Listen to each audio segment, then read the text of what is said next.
This week's US CQM forecast alert is focused on aggregated indexes as well as GDP. The economic growth rate on the income side has been revised upwards due to the increase in employment in September, and the economic growth rate on the expenditure side has been revised upward, in particular as the import of goods were significantly lower than the ARIMA forecast. Business inventories exceeded their ARIMA forecast, contributing to an upward revision of the economic growth rate on the expenditure side. The S&P 500 significantly underperformed ARIMA forecast, more than offsetting the positive impact of other monthly economic indicators on economic growth in PCA. The economic growth rate on the expenditure side has been significantly revised upward to 4.66% due to an increase in inventories and an improvement in the trade balance.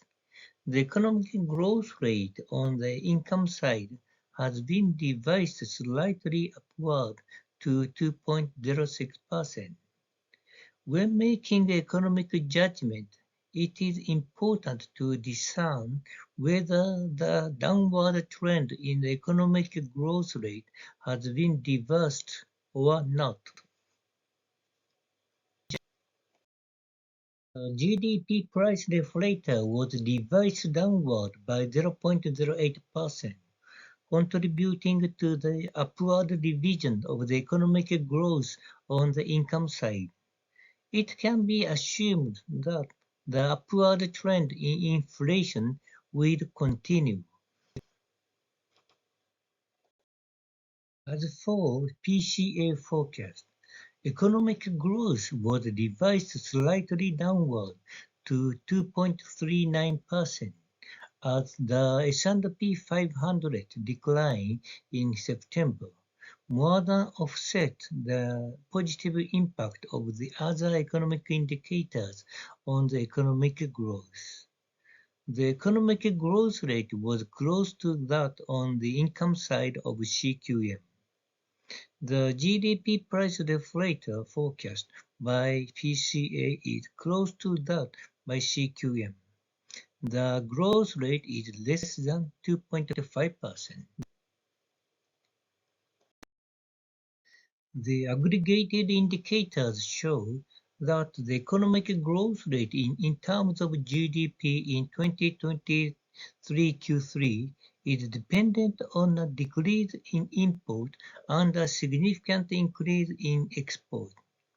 Due to the extremely high volatility of export and import, there is a risk that judgment about the current economic situation based on only GDP may become overly optimistic. CQM forecasts that real domestic demand and real domestic final sales will grow by around 2% in 2023 Q3. Conclusions from this week's US CQM forecast alert. First, judging the economic situation based on GDP becomes overly optimistic. Second, the high economic growth rate of GDP in 2023 Q3 is the result of export and import in July and August, which had high volatility. The third, inflation forecast. The upward trend in inflation in September will continue. This slide contains additional information about this week's detailed CQM forecast and shows how to access the past US CQM forecast alert.